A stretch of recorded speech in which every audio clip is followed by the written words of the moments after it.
कभी कभी ऐसा लगता है ना कि हमारा दिमाग बस एक ही जगह अटक गया है। एक ही ख्याल, एक ही बात बार बार घूमती रहती है और हम भावनाओं के तूफान में कहीं खो जाते हैं। तो चलिए, आज इसी ओवरथिंकिंग की पहेली को सुलझाते हैं और ये समझते हैं कि अपने दिमाग पर दोबारा कंट्रोल कैसे पाया जाए। हम सब ने कभी ना कभी ऐसा महसूस किया है। कोई छोटी सी बात होती है और अचानक भावनाओं का एक ऐसा ज्वालामुखी फूटता है कि बाद में सिर्फ पछतावा रह जाता है। पर सवाल ये है कि आखिर ऐसा होता क्यों है? जी हाँ, बिल्कुल सही सुना। उन पलों में असल में दिमाग की ड्राइविंग सीट पर कोई और बैठा था। इसे एक तरह की दिमागी हाईजैकिंग समझिए, और आज हम इसी के पीछे का पूरा साइंस समझने वाले हैं। ठीक है, तो चलिए शुरू करते हैं।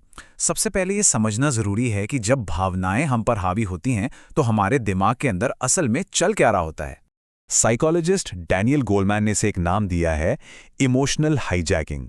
ये तब होता है जब हमारे दिमाग का जो अलार्म सिस्टम है, जिसे एमिगडाला कहते हैं, वो खतरे का सिग्नल भेजकर हमारे सोचने समझने वाले लॉजिकल दिमाग यानी प्रीफ्रंटल कॉर्टेक्स को पूरी तरह से शट डाउन कर देता है। और पता है ये सब कितनी देर में होता है? सिर्फ 12 मिलीसेकंड में। पलक झपकने से भी तेज। हमारा एमिगडाला इतनी तेजी से रिएक्ट करता है कि सोचने समझने वाले दिमाग को तो भनक तक नहीं लगती कि हुआ क्या है।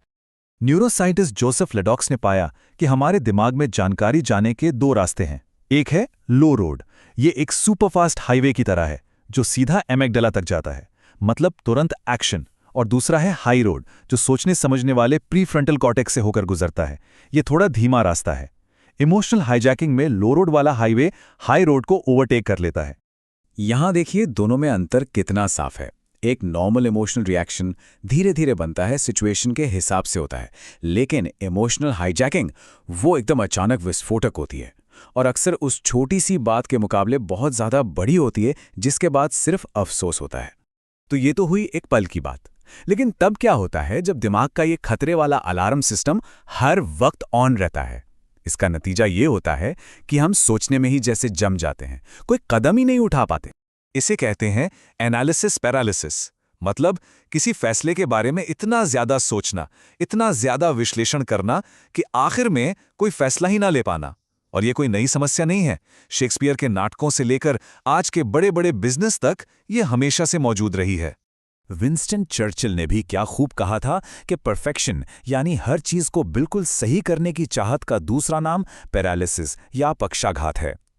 कभी कभी सबसे अच्छा करने की कोशिश में हम कुछ भी नहीं कर पाते। तो ये तो थी हमारे अंदर की कहानी।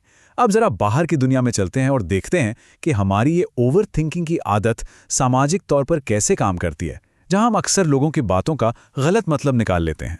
कभी ऐसा लगा है कि कमरे में घुसते ही सबकी नजरें बस आप पर ही हैं? इसे स्पॉटलाइट इफेक्ट कहते हैं। हमें लगता है कि हम पर एक स्पॉटलाइट है, पर सच तो ये है कि ज्यादातर लोग अपनी ही दुनिया में खोए हुए हैं और शायद ही किसी ने हमें नोटिस किया हो। फिर एक और दिलचस्प चीज है को-रूमिनेशन। ये तब होता है जब हम दोस्तों के साथ मिलकर अपनी परेशानियों के बारे में लगातार बात करते रहते हैं। हाँ, इससे दोस्ती गहरी होती है, लेकिन हम सब मिलकर एक ही नेगेटिव लूप में फंस जाते हैं, जिससे चिंता कम होने के बजाय और बढ़ जाती है। और कुछ लोगों के लिए, खासकर जिन्हें ADHD जैसी न्यूरोडाइवर्जेंस होती है, उनके लिए रिजेक्शन सेंसिटिव डिस्फोरिया एक बहुत बड़ी चुनौती होती है। इसमें रिजेक्शन या आलोचना का हल्का सा एहसास भी बहुत ज्यादा इमोशनल दर्द देता है, जो असल सिचुएशन से कहीं ज्यादा होता है। तो जब दिमाग ओवरथिंकिंग और सामाजिक चिंता से इस कदर भर जाता है, तो आमतौर पर लोग क्या करते हैं? अक्सर हम सब एक बहुत ही मॉडर्न आदत का सहारा लेते हैं, सोशल मीडिया स्क्रॉल करना। देखिए, जब अंदर का शोर बहुत ज्यादा बढ़ जाता है, तो मन बाहर एक आसान सा रास्ता खोजना चाहता है, भागने का रास्ता। और आज के दौर में वो रास्ता अक्सर हमारी फोन की स्क्रीन पर ही मिलता है। तो आखिर हम ऐसा करते क्यों हैं? इसकी वजह बहुत सिंपल है। स्क्रॉल करने से हमें तुरंत अच्छा महसूस होता है, दिमाग में एक डोपामाइन का छोटा सा हिट मिलता है। ये मुश्किल भावनाओं से ध्यान भटकाने का सबसे आसान तरीका है, लेकिन ये एक जाल है। चिंता की वजह से हम स्क्रॉल करते हैं और स्क्रॉल करने की वजह से जरूरी काम टालते हैं, जिससे चिंता और बढ़ जाती है। पर यहां एक अच्छी खबर भी है। हम इस चक्र को तोड़ सकते हैं। हम अपने दिमाग की वायरिंग को बदल सकते हैं, उसे दोबारा ट्रेन कर सकते हैं। तो चलिए देखते हैं कि इस हाईजैकिंग की जड़ तक पहुंचकर कंट्रोल वापस कैसे पाया जाए। तो सबसे बड़ा सवाल यही है, इस हाईजैक को रोका कैसे जाए? जब वो इमोशनल लहर उठ रही हो तो उसे काबू में कैसे किया जाए? जवाब बहुत सीधा है। हमें हाईजैकर यानी हमारे एमिगडाला के बॉस को पावरफुल बनाना होगा। और वो बॉस कौन है?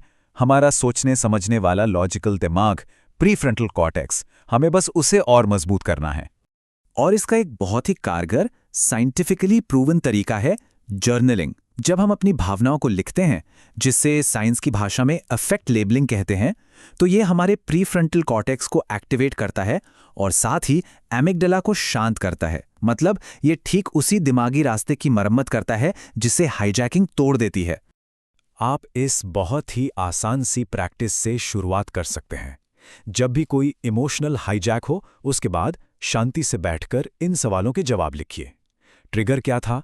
मेरे दिमाग ने खतरे की क्या कहानी बनाई? असल में सच क्या था? और अगली बार मैं अलग तरीके से कैसे रिएक्ट कर सकता हूं? धीरे धीरे ये प्रैक्टिस आपके दिमाग को नई और बेहतर आदतें सिखाएगी। तो आखिर में बस ये एक सवाल अपने लिए, अगली बार जब भावनाएं हावी होने लगें तो एक पल के लिए रुकिए और खुद से पूछिए, मेरा अमिगडाला मुझे अभी क्या कहानी सुना रहा है और क्या ये कहानी सच है? बस ये छोटी सी जागरूकता ही कंट्रोल वापस पाने की दिशा में आपका सबसे पहला और सबसे शक्तिशाली कदम है।